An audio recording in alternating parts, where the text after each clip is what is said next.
Bonjour à tous et bienvenue à cette nouvelle vidéo que nous vous proposons ce matin. Alors ce matin, nous allons parler d'un sujet crucial. Comment booster sa carrière en tant que professionnel.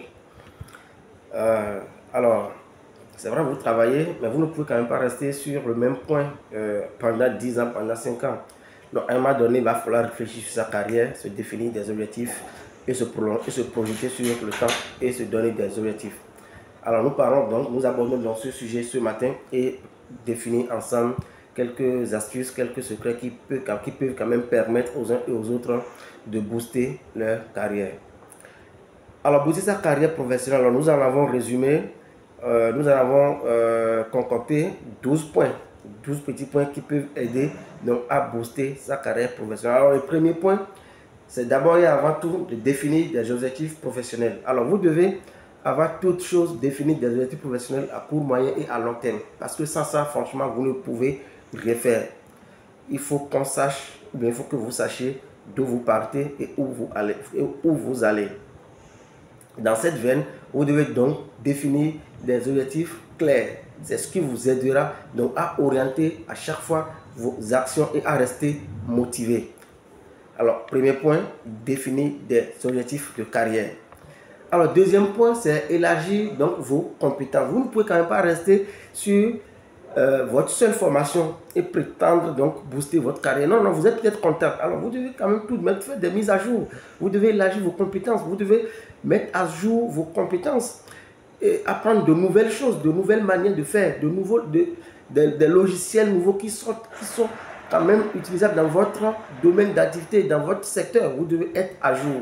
Donc, vous devez élargir vos compétences au jour le jour et vous mettre au point. Vous devez même aller au-delà et sortir même de votre champ de compétences. En fait, c'est ça qui fera même la différence entre vous et d'autres confrères.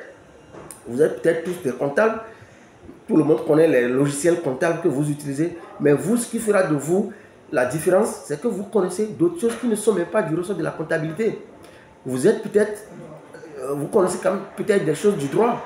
Vous avez peut-être fait une formation de droit qui vous permet de vous distinguer donc, des autres comptables. Vous faites d'autres formations parallèles donc, qui vous permettent donc, de vous distinguer des autres comptables, des autres confrères. Alors là, cela vous permet facilement donc, de vous distinguer de vos confrères. Ça fait le deuxième point. Nous allons d'abord parler de la définition des objectifs. Dans le deuxième point, nous allons dire d'élargir donc vos compétences. Alors, troisième point, vous devez cultiver un réseau professionnel. Vous devez cultiver un réseau professionnel. Qu'est-ce que je veux dire par là? Vous ne pouvez quand même pas rester dans votre coin et dire, alors là, c'est fini. Non. Vous devez élargir votre réseau professionnel. Vous devez prendre contact avec ceux qui font les mêmes choses que vous. Vous devez prendre contact avec vos aînés, ceux qui sont dans le métier avant vous. Vous devez prendre conseil d'eux. Vous devez faire en sorte que les gens vous citent en référence. Vous pouvez faire en sorte que ces aînés-là soient capables de vous recommander. C'est cela, élargir donc votre réseau professionnel. Ça aide beaucoup. Alors, quatrième point, vous devez faire preuve d'initiative. Vous devez faire preuve d'initiative. Vous ne devez pas avoir peur de prendre des initiatives. Oui, vous êtes comptable, d'accord. Vous êtes peut-être employé quelque part, mais ça ne pourra quand même pas vous empêcher de prendre des initiatives. Des initiatives que je peux mettre dans la prise d'initiative. Vous ne devez pas vous contenter de faire le strict minimum. Non, vous devez identifier des opportunités d'amélioration, proposer des idées et rester volontaire et prendre des responsabilités supplémentaires. C'est très, très, très important. Alors, cinquième astuce, vous devez soigner votre image en ligne. Voilà, vous devez soigner votre image en ligne. Vous êtes un professionnel de votre métier, oui, d'accord, c'est bon. Mais vous ne pouvez quand même pas, sur Internet, laisser quand même une image bizarre de vous sur Internet. Ce n'est pas possible. Vous devez soigner votre image, que ce soit de façon physique, que ce soit de façon professionnelle. C'est-à-dire quand vous parlez sur les réseaux sociaux, on doit sentir en vous un professionnel d'un métier. Vous ne devez pas être vulgaire sur les réseaux sociaux. Non, quand vous prenez la parole, on doit sentir en vous les propos d'un professionnel. On doit sentir que voilà quelqu'un qui connaît ce dont il parle. Voici quelqu'un qui maîtrise son sujet. Voici quelqu'un qui sait de quoi il parle. Voilà, vous devez vous comporter comme ça. Vous ne devez pas être banquier et vous habiller n'importe comment sur les réseaux sociaux. Ce n'est pas possible. Vous ne pouvez pas être comptable et dire de n'importe quoi sur les réseaux ou bien vous habiller de n'importe comment sur les réseaux. Non, vous devez publier sur les réseaux des photos professionnelles de vous. Voilà. Vous pouvez éviter au maximum de publier des photos où vous êtes peut-être allé dans des soirées avec des amis, des potes. On ne peut quand même pas vous interdire de vous éclater. Non, c'est de votre droit de vous éclater par moment. Mais vous devez vous épargner de publier ces genres de photos sur les réseaux sociaux. Vous devez vous épargner de publier les réseaux de vous où vous êtes en fête, vous êtes allé vous amuser en boîte de nuit ou ailleurs. Non, vous devez éviter ces genres de choses-là de vous sur Internet. Vous devez soigner votre image sur Internet. Alors, sixième astuce, vous devez accepter des défis. Vous devez accepter des défis. Qu'est-ce que je mets? Ne craignez donc pas des défis professionnels. Acceptez des missions qui sortent de l'ordinaire. Acceptez des missions qui, a priori, vous dépassent. Acceptez des challenges. Oui, acceptez de sortir de votre zone de confort et affronter l'impossible. Ce qui paraît impossible, vous devez accepter l'affronter. C'est quand vous allez justement réussir à relever ce défi que votre supérieur hiérarchique saura que voici quelqu'un à qui on peut confier des responsabilités supérieures à ce qu'il fait actuellement. Donc, vous devez être en mesure d'accepter des défis. Septième chose, vous devez demander des retours des informations. Vous devez demander des retours d'informations. Qu'est-ce que je veux dire? Sollicitez des retours instructifs sur votre travail. Oui, cela peut vous aider à identifier vos points forts et vos points faibles, les points sur lesquels vous devez travailler pour améliorer quotidiennement donc tout ce que vous faites. À votre supérieur, vous pouvez peut-être, par moment, vous demander, ah monsieur, quel travail que j'ai rendu, qu'est-ce que vous en pensez, qu'est-ce que vous en dites? Est-ce que vous pensez que c'est parfait? Est-ce que vous pensez que c'est bon? Ou bien est-ce que vous proposez d'autres choses? Ou bien est-ce que vous pensez que je peux mieux faire? Est-ce que vous pensez qu'il faut améliorer dans tel ou tel sens? N'hésitez surtout pas à demander vous-même qu'on vous fasse des observations. Même si votre patron ou bien vos collaborateurs, votre supérieur ou bien votre boss ne dit rien par rapport au rendu de votre travail, n'hésitez pas à demander qu'on fasse donc ce retour sur le travail que vous faites. C'est très très important pour vous améliorer. Alors, huitième chose, c'est le mentorat. Le mentorat, c'est quoi? Vous devez avoir dans votre métier quelqu'un qui vous passionne. Quelqu'un qui sera un peu comme votre mentor, votre tuteur. Moi, personnellement, j'en ai. Mais vous aussi, vous devez en avoir dans votre secteur d'activité. Oui, vous ne pouvez quand même pas dire le métier que vous exercez, que vous n'avez pas un mentor, ou bien vous n'avez pas quelqu'un qui exerce ce métier qui vous passionne. Vous ne pouvez quand même pas le dire. Alors, vous allez, si la personne peut être dans votre pays ou bien peut être hors de votre pays, vous allez par tous les moyens le contacter.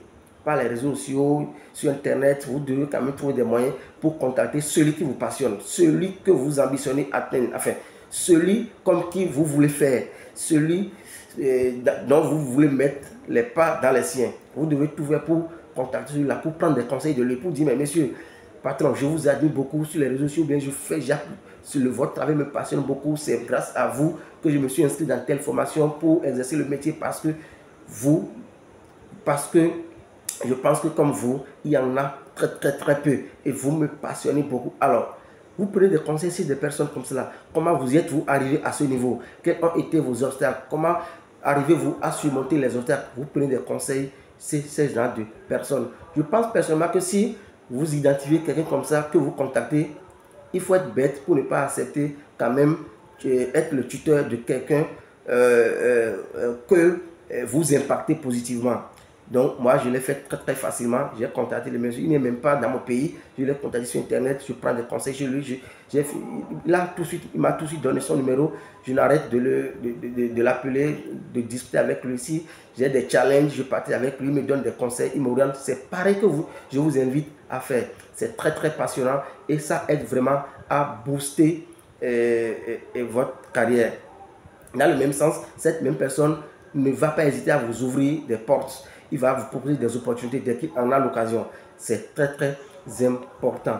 Alors, dixième point, c'est de rester informé sur l'industrie de votre métier. Alors, vous êtes peut-être RH, vous ne devez pas rester en marge de l'actualité des ressources humaines. Ce n'est pas possible. Tenez-vous au courant des tendances de votre industrie. Oui, c'est important. Soyez donc prêt à lire les publications des articles de votre domaine d'activité pour rester à jour. C'est très très important. L'autre chose, le dixième point, je vais arriver, c'est gérer efficacement votre temps de travail. Apprenez à organiser votre temps de travail. C'est très très important. Prenez en charge les tâches supplémentaires et investissez sur votre développement personnel. C'est important et primordial. Vous devez vous organiser. Et c'est l'organisation justement de votre temps qui va vous permettre de dégager du minimum pour apprendre d'autres choses. Parce que les gens ont tendance à dire ou à croire que leur travail leur prend tout le temps. C'est vrai, mais ce n'est pas pour autant que vous allez manquer du temps pour apprendre de nouvelles choses. Ce n'est pas possible. C'est une question d'organisation. Alors vous devez donc apprendre à gérer de façon efficace votre temps de travail. 11e point, vous devez être flexible et adaptable. Oui, être flexible, c'est quoi? Le monde professionnel évolue très rapidement. Soyez donc prêt à vous adapter aux changements et à apprendre de nouvelles compétences. Voilà. Et à ajuster donc vos objectifs par rapport au monde changeant et dynamique donc du travail. 12e et 11e point, vous devez faire preuve de leadership. Même si vous n'avez pas un titre de gestionnaire, même si vous n'avez pas un titre décisionnel, vous devez vous adapter à une mentalité de leader. Vous devez adapter une mentalité de leader à votre mindset et montrer et monter voilà, en initiative. Vous devez monter en initiative et être proactif. Inspirer les autres et les amener à prendre exemple sur vous. Je pense qu'en combinant ces stratégies et un engagement de contenu envers votre développement professionnel, vous pouvez stimuler votre carrière et augmenter vos chances de réussir à long terme. Voilà un peu les quelques astuces que j'ai à partager avec vous ce matin. S'il vous a plu, je vous prie donc de partager avec vos réseaux et vous abonner à ma chaîne pour ne pas rater les prochaines parutions. C'était Aimé, votre partenaire coach RH. À très vite pour de nouveaux astuces.